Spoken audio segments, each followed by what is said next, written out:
సంక్రాంతి వస్తుంది అంటే ముందుగా అందరి చూపు ఉండేది ఒకటి కోడిపందాలు, 2 మూవీస్.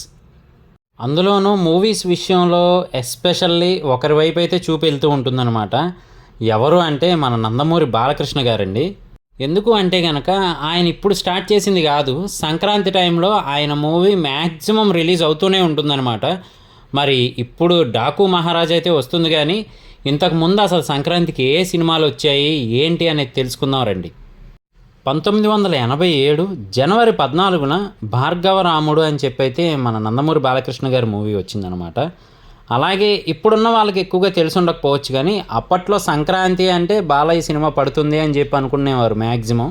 అలాగే జనవరి 15, 1988లో ఇన్స్పెక్టర్ ప్రతాప్ అనే మూవీ అయితే రిలీజ్ అయింది. అలాగే 1990లో ప్రాణానికి ప్రాణం రిలీజ్ అయింది. వంశానికి ఒక్కడు 1996లో రిలీజ్ అయింది. 1997లో పెద్దన్నయ్య సినిమా రిలీజ్ అయింది. 1999లో ఆయనకి తిరుగులేని హిట్ అయిన సమరసింహారెడ్డి సినిమా రిలీజ్ అయింది అదే సంక్రాంతి టైంలో. అలాగే 2000 సంవత్సరంలో వంశోద్ధారకుడు, 2001లో నరసింహనాయుడు తెలుసు కదండి. ఇక ఒక్క ట్రైన్ సీన్ మనకి చాలన్నమాట, నెక్స్ట్ లెవెల్ హై అయితే ఉంటుంది.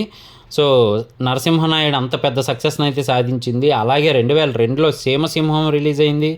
2004లో లక్ష్మీ నరసింహ రిలీజ్ అయింది. ఇంకా చాలా మూవీస్ అయితే ఎస్పెషల్గా సంక్రాంతి టైంలో మాత్రమే రిలీజ్ చేస్తూ వస్తారు. ఓపెన్గా చెప్పాలంటే box office bonanza Sankranti hero మన బాలకృష్ణ గారు. మరి ఇప్పుడైతే డాకు మహారాజ్గా అయితే రాబోతున్నారనమాట.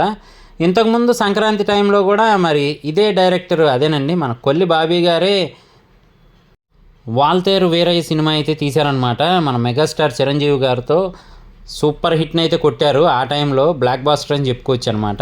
మరి అలాంటిది ఇప్పుడు మళ్ళీ ఈ డైరెక్టరు ప్లస్ మన నందమూరి బాలకృష్ణ గారి కాంబినేషన్లో డాకు మహారాజ్ అయితే మళ్ళీ యాజ్ యూజువల్గా సంక్రాంతి సెంటిమెంట్ని ఫాలో అవుతూ సంక్రాంతికి రిలీజ్ అవుతూ ఉందన్నమాట.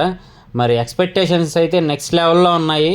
మరి బాలయ్య గారి సంక్రాంతి సెంటిమెంట్ వర్కౌట్ అవుతుందా అసలు ఏంటి అనేది మనం వెయిట్ చేసి చూడాల్సిందే.